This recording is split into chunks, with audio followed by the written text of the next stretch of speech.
Hello viewers, శ్రీమాత్రే నమః అండి అందరికీ.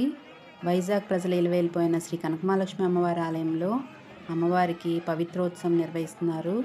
అమ్మవారికి పసుపుతోనూ కుంకుమతోనూ అభిషేకం చేస్తున్నారు. ఎంతో కన్నుల పండుగగా ఉంది కదండి. మీరు కూడా చూసి అమ్మవారి కృపకి ప్రాప్తులు కండి.